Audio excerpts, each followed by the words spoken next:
Hi friends, hello everyone, welcome to my YouTube channel cooking queen Janvi. આપણે નવા evening snacks try કરતા હોઈએ છીએ. તો ચાલો આપણે સૌથી પહેલાં તો આપણે આવી રીતનું તમે જોઈ શકો છો ચોખા મમરા હોય છે જે ચોખાના એને આવી રીતના પાણીમાં પલાળી દેવાના અને એકદમ સરસ નીચવી નાખવાના.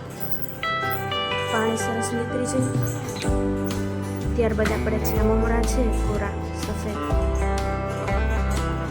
એમાં આપણે બધી મસાલા એડ કરવાના. સૌથી પહેલાં તો આપણે તેમાં ચટણી પાવડર એડ કરીશું.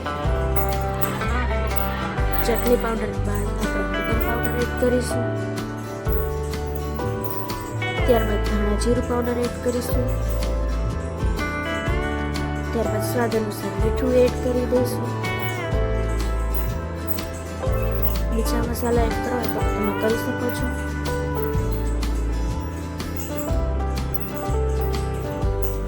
ત્યારબાદ ટોમેટું, મરચું, આદુ, લસણ એની પેસ્ટ આપણે આમાં એડ કરવાની છે. ત્યારબાદ થોડો ચણાનો લોટ એડ કરી દઈશું. બધું હાથ વડે એકદમ સરસ મિક્સ કરી દઈશું.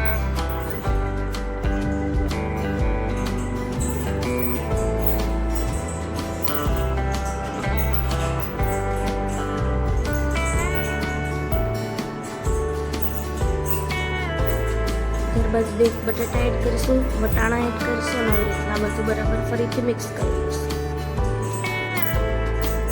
જોઈ શકો છો એકદમ સરસ લોટ જેવું બંધાઈ ગયું. કોથમીર નાખી દઈશું.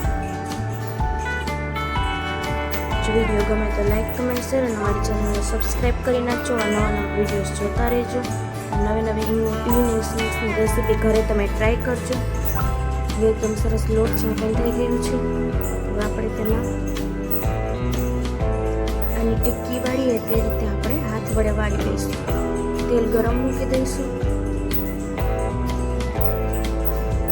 આમાં આપણે ફ્રાય કરશું. એકદમ સરસ તેલને ગરમ થવા દેવાનું છે.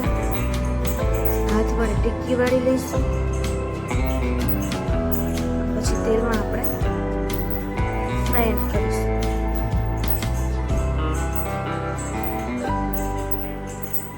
બાળકોને એકદમ સરસ ભાવે છે. મહેમાન આવ્યા હોય ત્યારે પણ તમે ટ્રાય કરી શકો છો. ઘરમાં પણ તમે બનાવી શકો છો.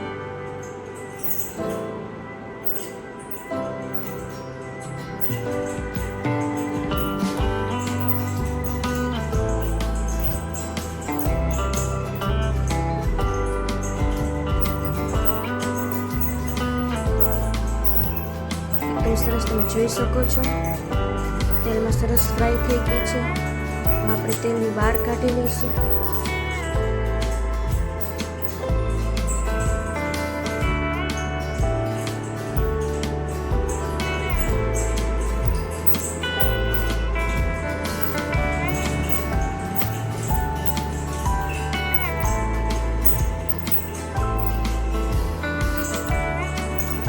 એ રીતે બીજી પણ ફ્રાય કરી લઈશું.